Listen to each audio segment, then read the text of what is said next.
Investment in securities are subject to market risk. Please carry out your due diligence and read all the related documents carefully before investing. Channel को subscribe करना ना भूलें और हमारे ताज़ा video सबसे पहले देखने के लिए बेल आइकन को दबाएं। नमस्कार दोस्तों, मैं राजेश खवाड़े फिर एक बार आपके सामने NIFM के इस चैनल में आपको स्वागत करते हैं। आइए आज हम डिस्कस करने जा रहे हैं MSME एक्ट के नए जो प्रोविजंस हैं उसके बारे में। आपको बता दूं, MSME एक्ट वैसे तो 2006 से है, बट इसमें नए नए चेंजेस आते रहते हैं। सरकार इंश्योर करती है कि जो छोटे इन्वेस्टर्स हो उनको कंप्लायंसेस का बर्डन ना पड़े। तो दोस्तों आइए हम आपको समझाएंगे MSME एक्ट में जो रूल R1 है वो क्या चीज़ कहता है। What is going to be discuss in R1 over there. तो सबसे पहले हम आप बता दें 2006 में ये इम्प्लीमेंट हो गया था और अब इसको स्ट्रिक्टली लागू कर दिया गया है कि आप 2019 के बाद से किसी भी MSME सप्लायर से माल खरीदते हैं तो आपको रिस्ट्रिक्शंस है कि आप उसके पेमेंट को 45 दिन से ज़्यादा नहीं रोक सकते। आपको मैं बता दूं, इसके पीछे गवर्नमेंट का मकसद ये है कि जो छोटे छोटे टैक्स पेयर है, जो स्टार्टअप कंपनियां हैं, उनका कैपिटल मार्केट में फंस जाता है और उसके पास कैपिटल बहुत कम होते हैं। तो उसके पास फंड के कम होने की वजह से, फंड फ्लो नहीं होने की वजह से उनको अपने कंपनी को चलाने के लिए गवर्नमेंट से और लोन लेना होता है। कभी कभी तो पेरोल को मेंटेन रखने के लिए भी उनको लोन लेना पड़ता है। और आपको पता है लोन का जो इंटरेस्ट है वो अदर देन अगर MSME से लेते हैं तो वो बहुत ही ज़्यादा महंगा है। बट MSME में उनको एक सब्सिडाइज रेट 6.3% पर एनम के हिसाब से मिलता है। तो आइए आज हम डिस्कस करेंगे कि सरकार ने उस बायर को जो कि जिसका कि सप्लायर MSME है, यानी छोटे छोटे वेंडर से जो माल खरीद के सप्लाई करता है मार्केट में, उनके लिए क्या रिस्ट्रिक्शंस बनाया। सबसे पहले let's say MSME are the backbone of Indian economy. जैसे हम देखे हैं, अगर आपकी कंट्रीज़ को तीसरी अर्थव्यवस्था बनाना चाहते हैं, हालांकि अभी तो रिवर्स सिचुएशन चल रहा है, वार के वजह से सारी चीज़ें रुकी पड़ी है, हर जगह एवरीथिंग हौच-पच हो गया है, हर लॉ सिर्फ है टेबलेटेड है, बस उसका सही तरह से इम्प्लीमेंटेशन नहीं होता। खुदा न खास्ते इंडिया का पोजीशन सही है, बट अगर इंडिया को छोड़ दिया जाए, मिडिल ईस्ट पूरे के पूरे वार के साथ जूझ रहा है, हर दिन कुछ न कुछ इफ़ेक्ट आता है इंटरनेशनल मार्केट में। बहुत सारी कंट्रीज़ में तो हमारे फ्यूल के प्राइसेस बढ़ रहे हैं। तो इन सारी चीज़ों को हम अगर नज़रअंदाज करें तो इसको समझेंगे कि क्या इंडियन कंसेप्ट। नमस्कार दोस्तों, मैं नेहा। अब बच्चों ने 12th के रिजल्ट्स ले लिए हैं, 12th में पास हो गए हैं, बहुत अच्छी परसेंटेज आ गई है, बट अब क्या करें। NIFM के बारे में जैसा आप लोग जानते ही हैं कि NIFM जो है वो बेस्ट इंस्टीट्यूट है जो फाइनेंशियल मार्केट, फाइनेंशियल अकाउंटिंग के कोर्सेज प्रोवाइड करता है और हम लोग जो स्पेशलाइज्ड हैं वो अपनी प्रैक्टिकल नॉलेज के लिए है। आज मैं जिस कोर्स के बारे में बात करना चाह रही हूँ वो कोर्स है advance diploma in financial accounting, auditing and business taxation. जी हाँ, 12th क्लास में कॉमर्स बैकग्राउंड के स्टूडेंट्स अब क्या करें। अकाउंटिंग सेक्शन में अपना करियर बनाने के लिए आपके पास बहुत सारी अपॉर्चुनिटीज हैं। आज हर एक कंपनी 2 से 3 अकाउंटेंट को रिक्रूट करती है और अगर हम बात करें बड़ी बड़ी कंपनीज की तो पूरे अकाउंट्स की एक टीम होती है जिसके अंदर 50 से 100 लोग काम करते हैं। हर सेक्शन के लिए, हर डिवीजन के लिए अलग अलग इंसान की जरूरत होती है। तो वो इंसान आप क्यों नहीं है। आप वो इंसान तभी बन सकते हैं जब आपके पास किसी डिग्री के साथ साथ कोई प्रोफेशनल क्वालिफिकेशन होती है। जी हाँ, वो ही प्रोफेशनल क्वालिफिकेशन आपको NIFM से मिलेगी। NIFM से कोर्स करने में आपको डिग्री के साथ जो प्रोफेशनल क्वालिफिकेशन मिलेगी वो सोने पे सुहागे का काम करेगी। इससे ये होगा कि जब भी आप नौकरी के लिए जाते हैं तो कोई भी चीज ऐसी नहीं है जो कि आपको रोक पाएगी। तो दोस्तों मैं अपने एक कोर्स के बारे में आपको बताना चाहती हूँ। हम लोग के पास यहाँ एक कोर्स है जिस कोर्स का नाम है advance diploma in financial accounting, auditing and business taxation. ये 1 ईयर का कोर्स है जिसके अंदर 9 मंथ्स की आपको ट्रेनिंग दी जाती है प्लस 3 मंथ्स की आपको इंटर्नशिप दिया जाता है जो कि ऑन जॉब ट्रेनिंग होती है। हमारा जो कोर्स है उसके अंदर टोटल 10 मॉड्यूल्स होते हैं जिसमें accounting, GST, tally, ERP 9, companies act, payroll management, ESI and PF and MIS system, ये सारी चीजें आपको उसमें सिखाई जाएंगी। तो दोस्तों फिर इंतजार किस चीज का है, प्लीज नीचे दिए गए नंबरों पर कांटेक्ट कीजिए।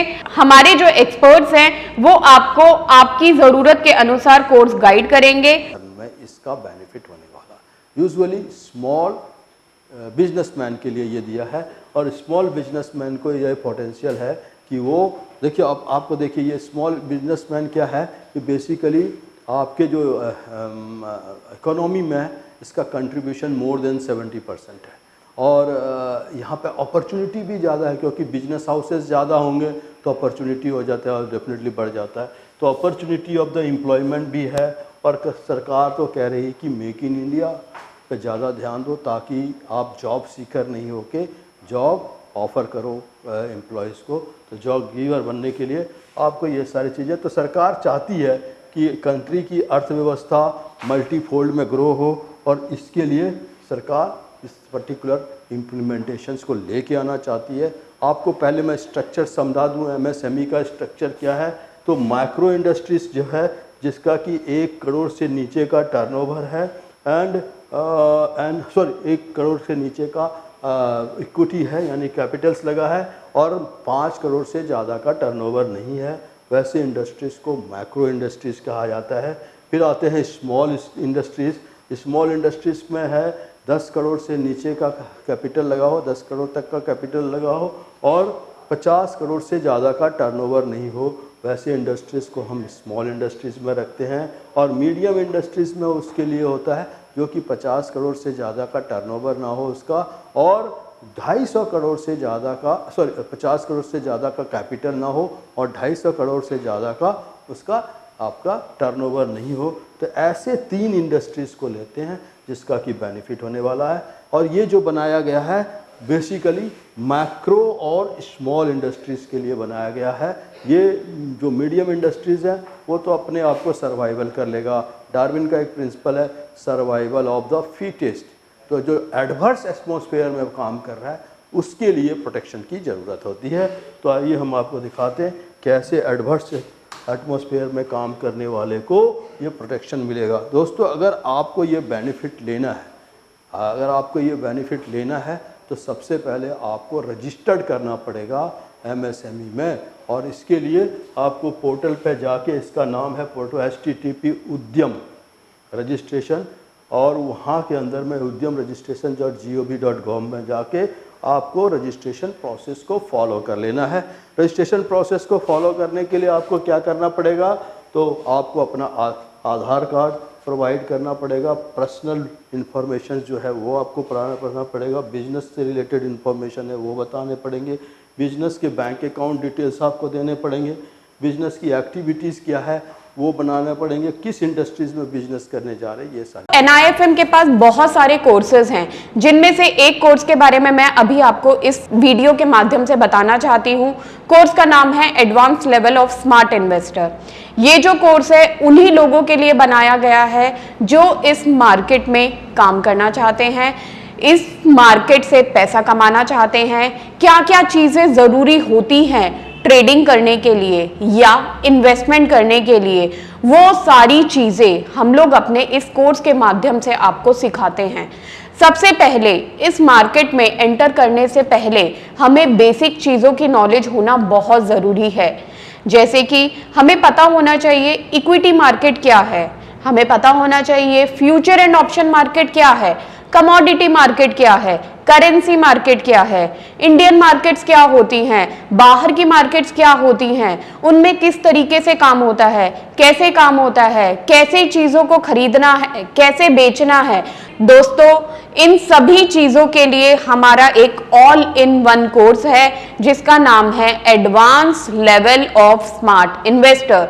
Advance level of smart investor के अंदर हम लोग 70% 70% प्रैक्टिकल ट्रेनिंग देते हैं, आप खुद चीजों को प्रैक्टिकली समझ सकें। NIFM की बहुत सारी ब्रांचेस हैं। हमारे जो ट्रेनर्स हैं वो मार्केट के एक्सपर्ट्स हैं, जिनके पास 15 से 20 साल का एक्सपीरियंस है। वो सारा का सारा एक्सपीरियंस आपको इस कोर्स के माध्यम से वो अपना शेयर करेंगे। चीज़ें आपको इंफॉर्मेशन देना पड़ेगा। इन द अदर हैंड यहाँ पे क्या है, सेकंड स्टेप, आपको ये सारे डिक्लेरेशन को सबमिट करने के बाद आपको वन टाइम पासवर्ड आएगा आपके रजिस्टर्ड मोबाइल नंबर पे और आपके रजिस्टर्ड ईमेल आईडी पे। उस पासवर्ड का कन्फर्मेशन कर देंगे। पासवर्ड कन्फर्मेशंस के बाद एप्लीकेशन जो है आपका सबमिट हो जाएगा, वेरीफाई होकर सबमिट हो जाएगा and it will be issued with in 15 days from the submission of your application. और उसके बाद आपको ये प्रोसेस मिल जाएगा। इस MSME में रजिस्ट्रेशन कराने का आपको फ़ायदा क्या मिलने वाला है, what is the benefit you will be having. तो आपका बेनिफिट क्या है, आपको एक क्या कहते हैं रिकॉग्नाइजेशन प्रोवाइड होगा कि आप जो रजिस्टर्ड हैं और गवर्नमेंट का प्रोटेक्शन भी आपको मिलेगा। तो आपको एक रिकॉग्नाइजेशन मिलेगा ताकि आप आसानी से अपने प्रिंसिपल को मैनिपुलेट कर सकें, गवर्नमेंट के अलग अलग स्कीम का, ई गवर्नेंस का, ई मार्केट का बेनिफिट ले सकते हैं। सेकंड थिंग है, रजिस्ट्रेशन कराने के बाद MSME में एलिजिबल क्राइटेरिया क्या है। तो यहाँ पे सरकार, इसकर आप MSME में आ जाते हैं तो आपको बैंकिंग सेक्टर्स के अंदर में जो प्रायोरिटी सेक्टर लैंडिंग होता है, देखिए बैंकिंग का लैंडिंग जो है वो गाइडलाइंस ऑफ RBI के हिसाब से चलता है। एक तो होता है बैंक अपने हिसाब से अपने लैंडिंग करे, तो यहाँ पे SLR होता है, स्टैट्यूटरी लिक्विडिटी रेशियो होता है, और फिर आप देखें CRR, ये दोनों गवर्नमेंट RBI गाइडलाइंस के हिसाब से होता है। तो आपको उसके बाद SLR CRR के बाद गवर्नमेंट को इंस्ट्रक्शंस मिलते हैं, सॉरी बैंक्स को इंस्ट्रक्शन मिलते हैं कि आप वो अपने एक से लैंडिंग पोर्शंस को प्रायोरिटी सेक्टर्स में भी लाए। तो प्रायोरिटी सेक्टर की जो लैंडिंग है उसका बेनिफिट उनको मिलता है। सर्टेन एक्सटेंट तक फ्री क्रेडिट्स भी मिलता है और very low rate of interest पर उनको लोन मिलता है। डिटर्मिनेशन ऑफ एजेंसीज़ का, अगर आपको है कोई गवर्नमेंट एजेंसी से आप काम करते हैं तो उसके लिए आपको इसकी ज़रूरत होती है। MSME is there in the process होता है और इसके बेसिस पे आप इसको रजिस्टर कराने का बेनिफिट मिलता है। सिंप्लीफाइड ऑप्शन होता है, ऑब्टेनिंग दिस प्रोसेस को होता है। लाइसेंस आपको मिलते हैं। अदर लाइसेंस जैसे कि आपको GST रजिस्ट्रेशन कराना हो या बिजनेस के अदर काइंड ऑफ रजिस्ट्रेशन कराना हो, उसको वो काम आपका बड़ी आसानी से हो जाता है। गवर्नमेंट के ई पोर्टल पर रजिस्टर कराना हो, ये बेनिफिट भी आपको मिल जाता है अगर एक बार आपको उद्यम नंबर मिल जाए।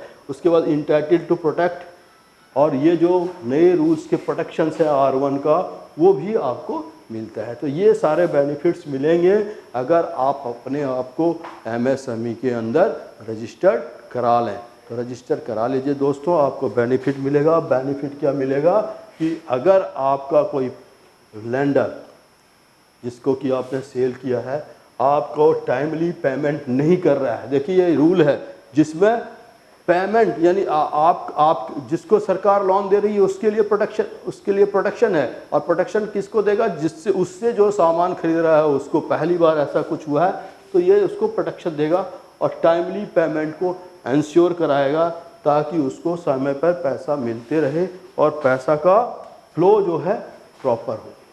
तो इस तरह से उनको 15 दिन के अंदर में section 15 of the MSME act will be talking about the liability of keeping track of transactions, और इस तरह से वो इसको प्रोटेक्शन देगी गवर्नमेंट कि 45 डेज के अंदर में उसका पेमेंट मिल जाना चाहिए।